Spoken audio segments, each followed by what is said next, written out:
Welcome, guys. We're live on Facebook, we're live on YouTube, and today we are talking about how to release emotion in your voice, how to find a bigger impact by releasing emotion in your voice. And as you guys know, as I say all the time, impact is your only job as a singer performer, okay?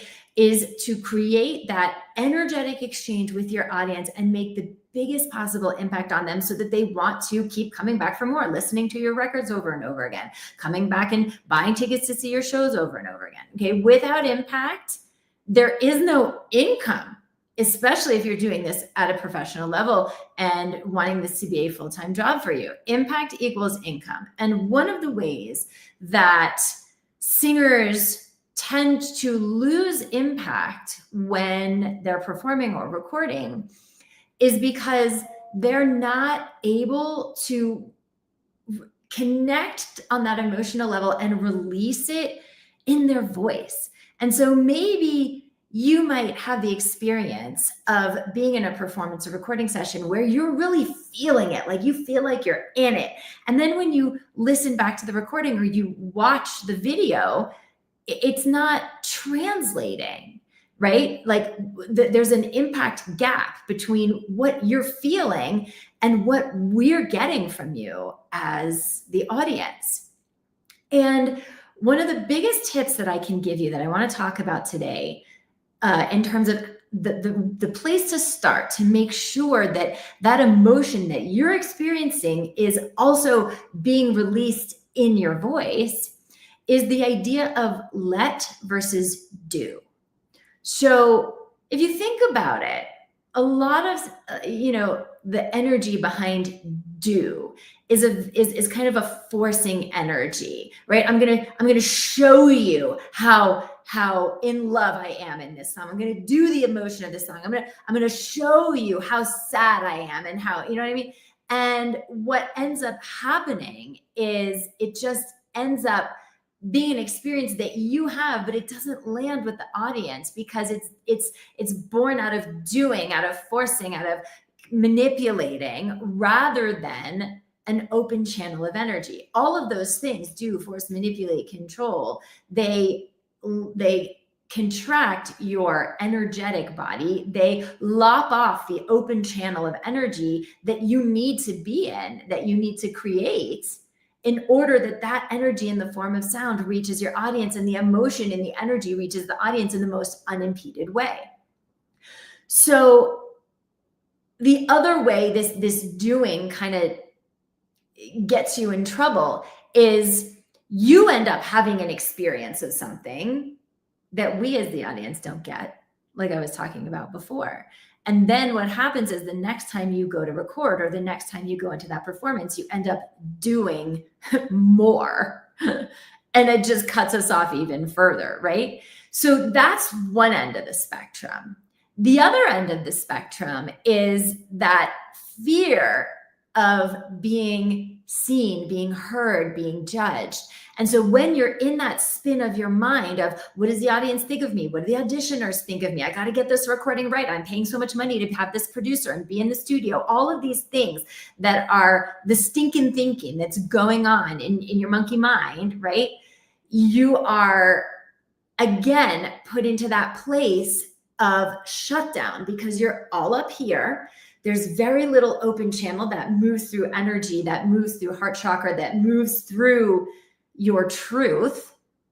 And now also we don't get a connected performance. We don't get that performance that makes an impact of us because you're not releasing that emotion in your voice in a way that feels truthful, organic, and connected.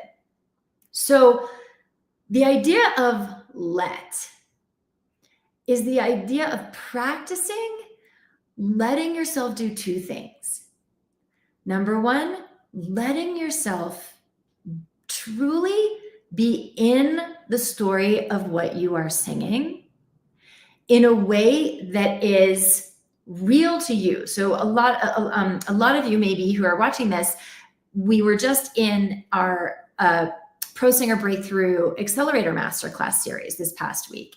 And we did a whole day about connecting to story in a song, but in a way that means something to you. And one of the things I said at that time was impact happens in the specific. So in order to release the emotion in your voice when you perform and let that come through to the audience, you need to connect specifically to what you're saying. So if I said, what's going on in this song? What does this song mean to you? What is this character thinking, feeling right now? And you said to me, well, they're in love and they're worried that their lover, it doesn't feel the same way and it's going to leave them.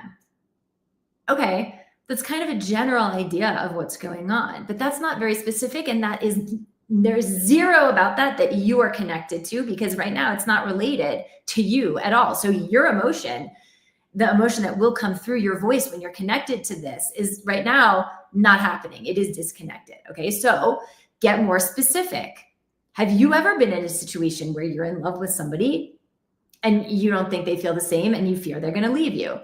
If yes, then you need to specifically go back to that moment in time, put yourself in that time and place, create the movie in your mind, and be in that movie in your mind when you are singing these lyrics. If you have not been in that situation, then you need to identify the emotional state that this character is in. It could be fear.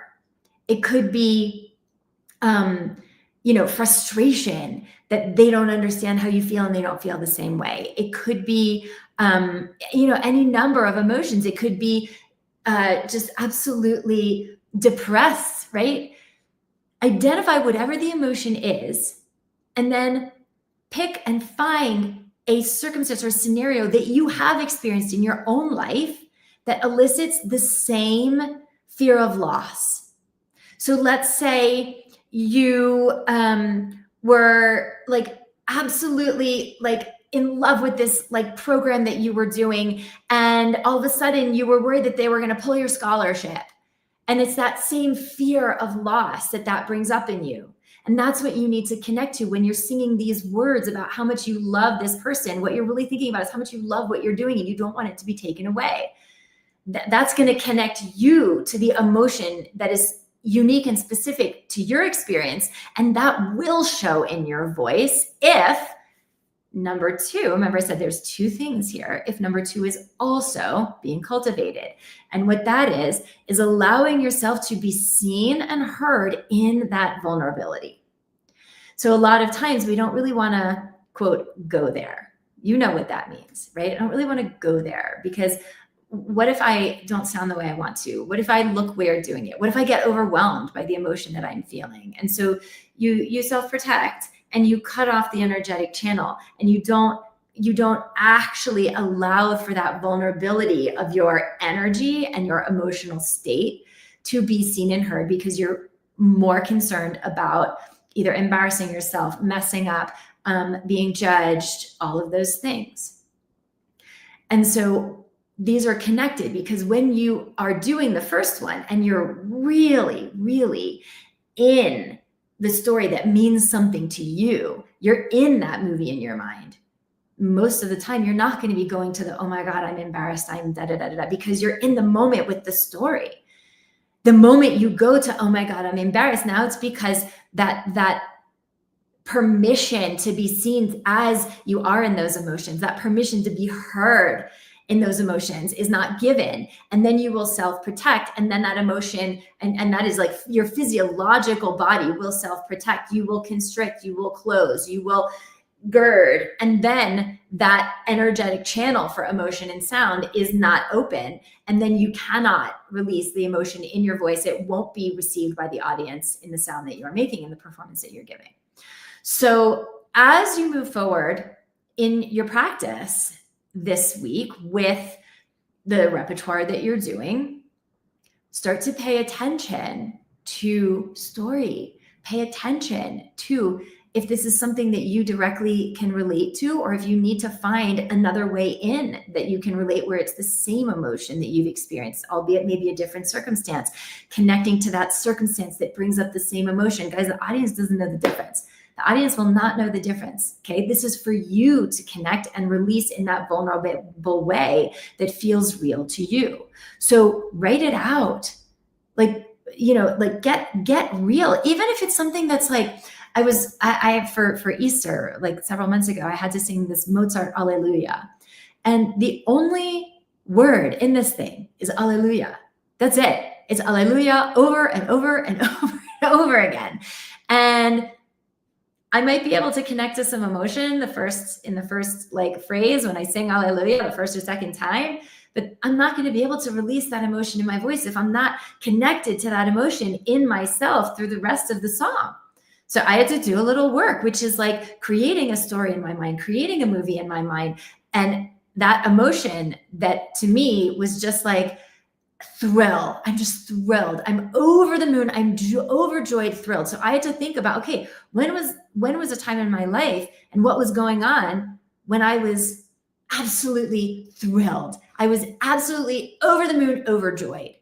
And once I identified what that moment was, then I had to replay and that specific scenario to get connected to that, so that when I was saying Alleluia, it wasn't just like Alleluia, over and over again, Alleluia. It was like me remembering that time that I was like out under the stars, and it was just this magical moment, and we saw the northern lights, and it was like this incredible thing of overjoyed. That's what I'm thinking about when I'm singing Alleluia, Alleluia. I'm not thinking of, I don't know, there's nothing else to think of because there's not much going on lyrically in the song, right? So that allowed me to connect, and then allowed me to be in that emotional place. And I could be vulnerable because I was thinking about being under the stars. I wasn't thinking about, oh, what is this, audience thinking of me, or how's my technique going to work? I was connected in a way that allowed me to be vulnerable. And then that motion of joy, of over the moon, of being thrilled, got released in my voice and made the impact on the audience. Okay. So play with that this week. You can even play with it in your vocal exercises. Even if you're doing mi, me, ma, right? You can give yourself an emotional home for each of those. And the next one is a different one. I've done this in studio class with our singers in intensive training program, where I will say frustrated, and they'll go mi, me, ma. And then I'll go excited, mi, me, ma. And then they'll go up another key, and I'll go depressed, mi, me, ma. And you can play with that. Like, it's super fun to play with shifting emotional state, but also having something specific to connect to. So you're not just like showing the emotion. It's not show and tell. It's not doing the emotion. It's actually letting, because that's the distinction I made at the beginning, let versus do. Letting the emotion marinate and be with you that you're actually experiencing, instead of like, let me show you how excited I am or how mad I am. Okay. All right, guys, this has been our training for this week. If you were in our our Vocal Powerhouse Breakthrough Workshop this past week, and you still are on the fence about talking to me about the training program, get on my calendar. I will put the link in the chat one more time. And if you were not in the workshop and you're like, what is Arden talking about, right? We have replays, so you can access the replays in the Facebook group. There's a lot of, chat around, oh, replay, I want the replay. So just comment for the replay there. And if you're watching this and you're like, I'm really tired of the 2 steps forward, 2 steps back journey that I've been on with my voice, where like I've been hustling, I've been training for a long time, I've done all of that, and I'm still not seeing the results that I want in the form of the reliable voice and the confidence and the big career opportunities in my vocal journey. If you're not seeing the results of all of that, then also get on my call calendar, and we can talk about what's been going on with your voice, and I'll share about our intensive training program. And if it feels like a fit for you, amazing. I'll talk to you about it. Come in and train with us. If not, that's okay too. We can part friends. It's okay. Bottom line is, I want you guys to understand that there is a different way to train. There is a better way to train that gets results in a much shorter period of time. And that's what we do here. So as soon as I hop off, I will put that in the chat for you guys to grab. Okay. Enjoy the rest of your day, everybody. Bye.